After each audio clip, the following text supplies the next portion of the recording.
What's up? Y'all can sit down. Go ahead, sit down, sit down. I got a little handy wipe because I want to do safe comedy. Want to do a little safe comedy this morning. How everybody doing? Y'all good? Man, show love to everybody's been up, man. My man that tore it down. The praise team was fantastic. I appreciate Pastor Vaughn this opportunity to be over here with the fellowship of Houston. I am Marcus D. Wiley, and I'm just happy really to be back in church, man. Y'all lucky, y'all back coming to church, because my church, we still on stream. And I'm trying to tell my pastor, look, man, stop trying to act like we're at church. We not. I'm in my drawers. I mean, I wake up and I watch him in my drawers, and he steady saying stuff like, lift your hands. I'm like, bro, I'm about to go to the restroom. You know, I'm doing stuff that I normally do because I don't get dressed for church no more. Our church start at 9. I get up at 8:59. I just grab the phone. I'm up. You know what I'm saying? Sometimes I'm naked. My wife naked. Is this too much information? Because I don't want to offend nobody, but I'm just telling you, this is how our church is, and we still have communion, you know, but we not at the church no more. So they don't administer what they give. We use what we got at home. Okay, let me paint it for you. Okay, so at the church they have, you know, the little, do y'all use the little, what is it? The little plastic cup with the little cracker and the little juice. Do y'all use that here? Okay, it's really not a cracker, right? It's like some styrofoam, but they say it's a cracker. Y'all know what I'm talking about, right? Yeah. And then that juice, I mean, where the juice been? I mean, is the juice FDA approved? I mean, we don't know nothing about the juice. Our juice tastes spoiled all the time because they don't put it in the refrigerator. I mean, it's just hot. But anyway, my pastor, he told us, he says, hey, since we're not at church, this on the stream, since we're not at church, just get something in your hand. That's what he said. Just get something in your hand. And I was like, all right, you heard him. Nah, he just said get something. And for years, I've been wanting to upgrade communion. You know, I've been wanting to supersize it. You know, we've been eating that cracker, drinking that juice for far too long. You know, so when my pastor gets something in your hand, I went from grape juice and a cracker to Hennessy and a honey bun. Yeah. And my church is growing. I don't know about their church, but my church growing. You know, they love communion at my house. And so that's what I've been up to. That's what I've been up to, man. But y'all looking good in here. This look like y'all have a good vibe, you know. Sometimes you go to a church and seem a little, but seem like y'all like each other. Am I right? Amen. Okay. I'm just checking, because y'all may not, you know, you may not. So how y'all been handling this COVID-19, this coronavirus, man? Y'all, the last time I've been on stage, first of all, this is the first time I've been on stage since March 15th. That was my last show. I'm going to do a little piece of it before I get off. My last show I did called Bathtubs and Bible. Last time I've been on stage in front of people is March 15th. I've been doing a lot of Zoom shows. These are the worst. Where you just sit there and talk to a computer or a phone. You don't hear no laughter. You can't see any faces. So I don't know who I'm offending on this Zoom. Because, you know, I'm edgy. I'm real edgy with my comedy. I'm clean, but I'm edgy. Like, for instance, during the shutdown, I wrote this joke about some people who bought stuff before the pandemic, they regret what they bought, right? It's called buyer's remorse. Like at my church, it's a lady, and she bought, how can I say this? I see some kids in here. She had bought the breastplate of righteousness. Okay, some of y'all don't know what that is. Okay, but before the pandemic, she had went and got her 1st and 2nd Timothy. Some in the middle still ain't got it. Oh, the book of Titus.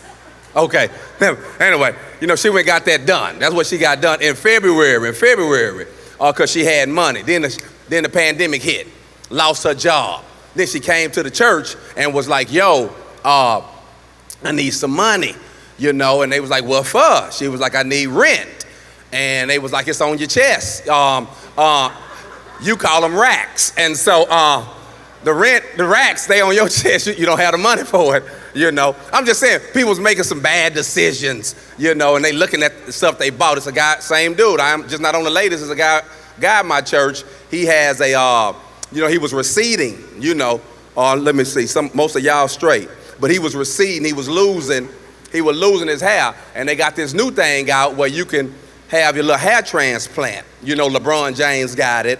Deion Sanders went and got it, Brian Urlacher, all of them, they got that thing. Well, for those of you that haven't done your research, it's $18,000 for this particular surgery. $18,000. I'm just gonna let mine go. My boy went and got it though in February. He went and got it and paid $6,000 down, put $6,000 down on $18,000 for some hair. It's just like a house note. He went and got it, right? And so he get the transplant, pandemic hit. But the pandemic hit, so the doctor that did his surgery is not deemed essential workers. So he's not able now to go get his follicles stimulated so the process of his hair can start back growing. And the barbers was not deemed essential for the longest, so he couldn't get it cut. Dude looking like a cross between a chia pet and a chia pet. That's what he looked like. It's just everywhere. It's just slick. It's wavy on one side, curly on one side, nappy in the back. Man, he toe down. So the pandemic had made folk very, very careful in having buyer's remorse. Now I heard Pastor say something, Pastor Vaughn. He said, you said you was tased 4 times? What you was stealing? Oh, okay. Well, I'm gonna get off that. I didn't know. I didn't know. I wanted to ask you that before I got on stage. Yeah, because I can't take. It seems like that tasing hurt. But I saw a video the other day. Because I'm really not on social media a lot. But I saw the video where the dude got tased by the law, and that boy went and chased the law. And the law had a gun, and he was running. And I said, God damn, what weed he on? I mean, was you on that? What type of weed is that he on? But anyway, let me get to it. Y'all, I want to do a little something for y'all. I recorded on the 15th. I recorded this special called Bathtubs and Bibles. That's what I want to do for Fellowship of Houston this morning, a bit of it. It's called Bathtubs and Bibles. Pastor, this your shirt. They told me you wear extra large. I was like, I don't know. But they said extra large. Now that's what they say. Everybody dreaming. But I know this pandemic has put extra weight a little bit on mostly everybody. I done gained about 10 pounds during the pandemic. And then I brought my book for y'all, Hustle and Faith. I believe God, he honors your faith, but he rewards your hustle. It's all in the Bible. He rewards hustle, but he honors faith. And so, Pastor, these are yours. Want me to just leave it right here? Okay, I'm gonna leave that right there. Let me give y'all a little bathtubs and Bibles, and I'm out your hair. I grew up in a time where folk took baths. Yeah. When I was a kid, I grew up where folk took baths. Some young people in here, you don't even know what a bath is because you've been taking showers all your life. But I grew up where I took a bath. A bath is where there's a tub. And you fill the tub up with water. And everybody in the house that's a kid got to get in the same water. Yeah, it was very nasty. They wouldn't let you drain that water. Hey, don't you drain that water. Your cousin them coming over here, leave that in there. It was real nasty. But that's the reason why I don't get sick. That's the reason why I don't catch colds, because I grew up bathing with people, okay? All right? So, anyway, bathtubs and Bibles and baths, y'all. Baths back in the day represented something. Baths represented relaxation. When you wanted to relax, you take a bath.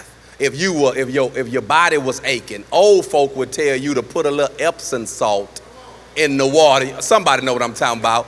Epsom salt looked like little crack rocks, but you put it in the bottom of the tub and the water hit it and it does something to your body. Some people tell you put a little rubbing alcohol in the water. That'll help you. Now back in the day, we did not have bubble bath, but we knew how to make bubbles. We had joy. We had Palmolive. We had Dawn. They even had a commercial back in the day that said, Calgon, take me away. Okay, a couple of people, some people know what I'm talking about. My point is a bath represented relaxation. And what I was sharing in my last special, Bathtubs and Bible, is if you're going to be a believer, a follower of Christ, a churchgoer, man, you got to learn how to relax. You got to relax. I don't know why it's church folk all on edge. You know all the scriptures in the Bible. Some of y'all know the Bible so well, you know the maps. You know the maps they put in there. But steady on edge. And church folk got to learn how to relax. Let me show you what I mean. I'm at my barbershop. I go to the barbershop every Thursday. I love my barbershop because at my barbershop, we talk about women. We talk about sports. We talk about females. We talk about politics. We talk about cars. We talk about girls. Okay? Ladies are a running theme at my barbershop. Well, this particular Thursday, I'm at my barbershop, and the topic of church came up, church. And since we talk about everything, I said, well, let's talk about church. And when we started talking about church at the barbershop, I noticed that none of the barbers in my barbershop go to church, not one. I've been going to this barbershop since I graduated from TSU. And so I said, I need to find out why they don't go to church. Now, Fellowship of Houston, I'm about to share with you some reasons people ain't coming here. Don't get mad at me.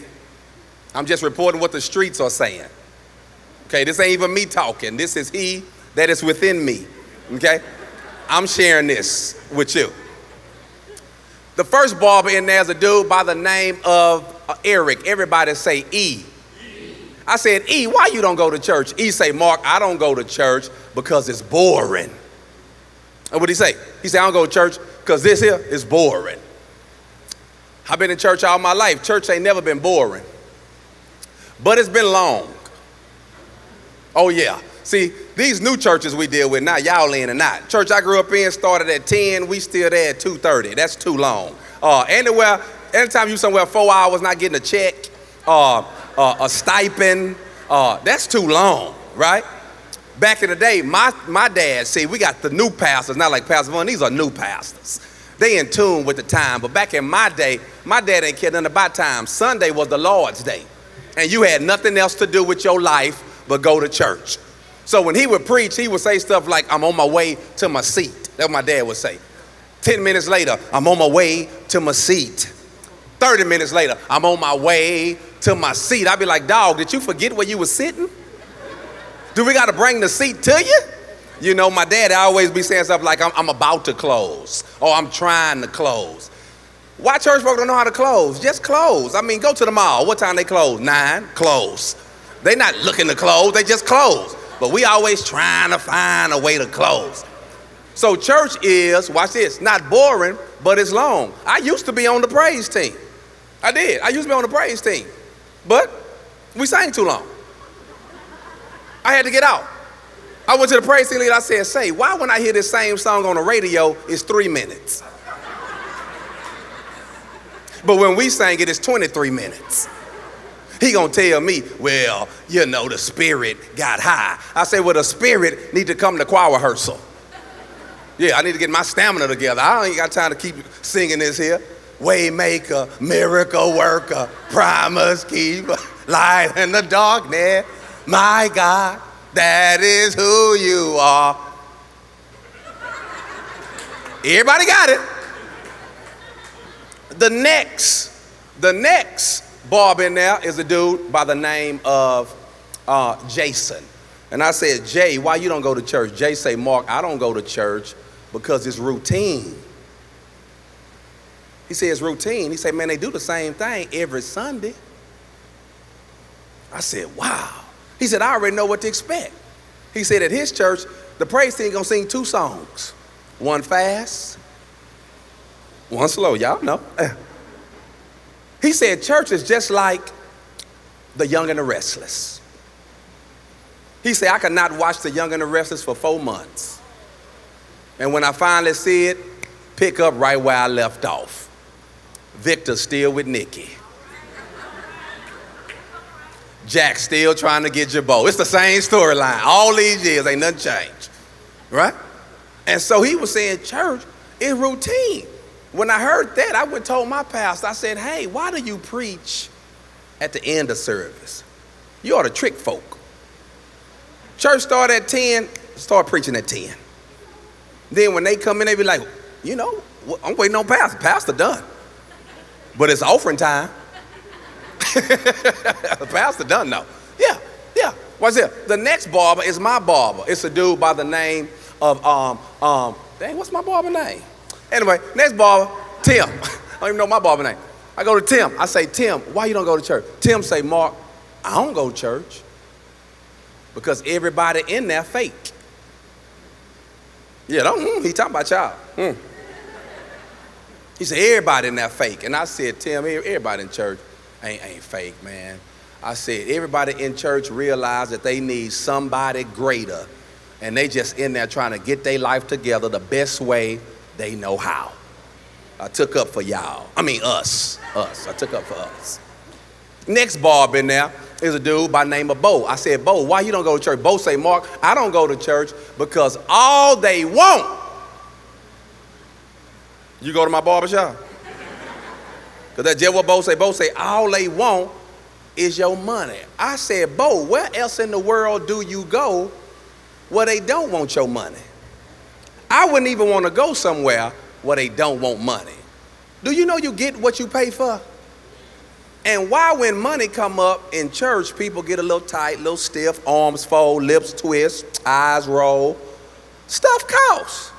The garden costs. This cage y'all built costs.